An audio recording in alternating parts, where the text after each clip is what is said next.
I'm traveling around the world to meet some of the people who have been testing the 572 XP in their environment. I'm here at Neil's sawmill, and it's normally a bit of a dust bowl, but he's just had some real bad rain here. It's a bit of a quagmire. And we've got Kia here, who's up in the canopy at the moment, taking off some of the more dangerous branches so that Neil can then fall these trees to make his yard a safer place. I'm Andy Campbell, and this is Australia.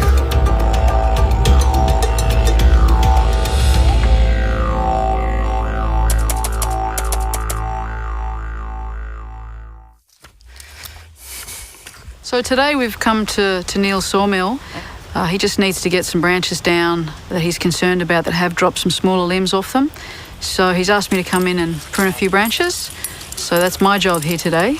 But he's also going to fell this tree shortly. So we'll get that on the deck and hopefully make the site a bit safer all round.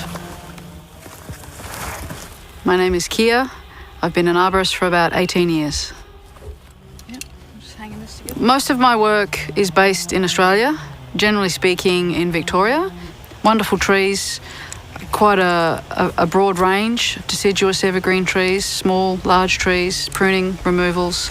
It's very interesting work, keeps me busy, and I've enjoyed every year.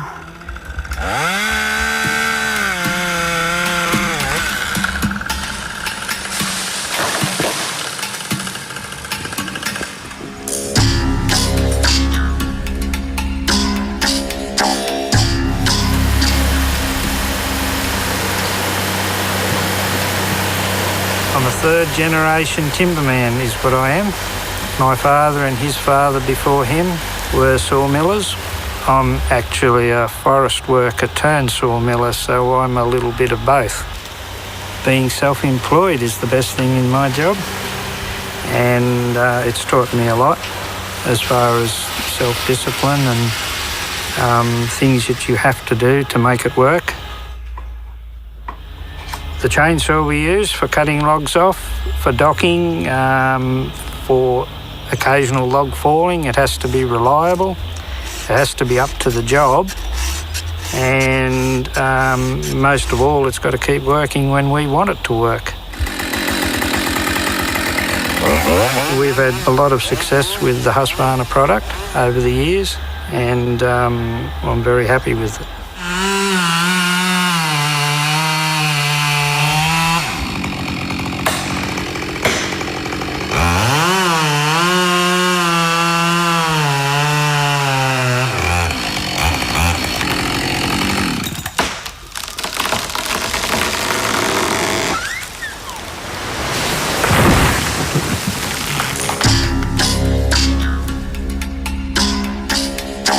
So as we mentioned earlier, conditions here are fairly wet, but as a rule, Neil's main challenge when he's operating a chainsaw in Australia is the dusty conditions. And so Husqvarna have made a few adjustments to the machine to make that a lot less likely to happen. What do you think about that, Neil? It's a great improvement. On previous saws, a lot did end up into the chamber, whereas this was hard on the bottom of that, straight onto the top of the plastic. It did bypass some.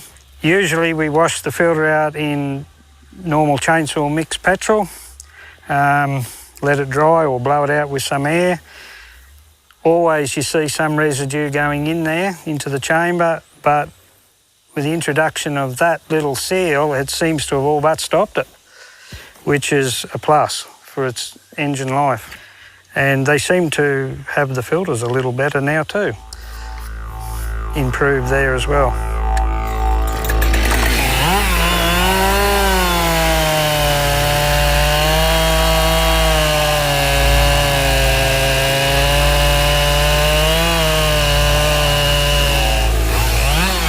Although hot and dusty turned out to be hot and muddy, Neil seems to be satisfied how the 572 XP performed in these conditions. Oh, can I go now?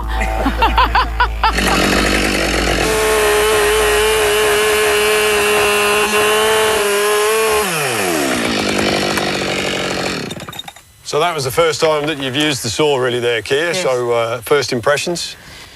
A lot of power straight off the bat, which was great. Nice handling. Feels very well balanced, which is great. It doesn't feel as heavy as I thought it would. It just sits with the body. The ergonomics are great. But yeah, I am pretty impressed. It's good. I'd like to have another crack. For more tests in extreme environments, check out the other episodes from the World Tour.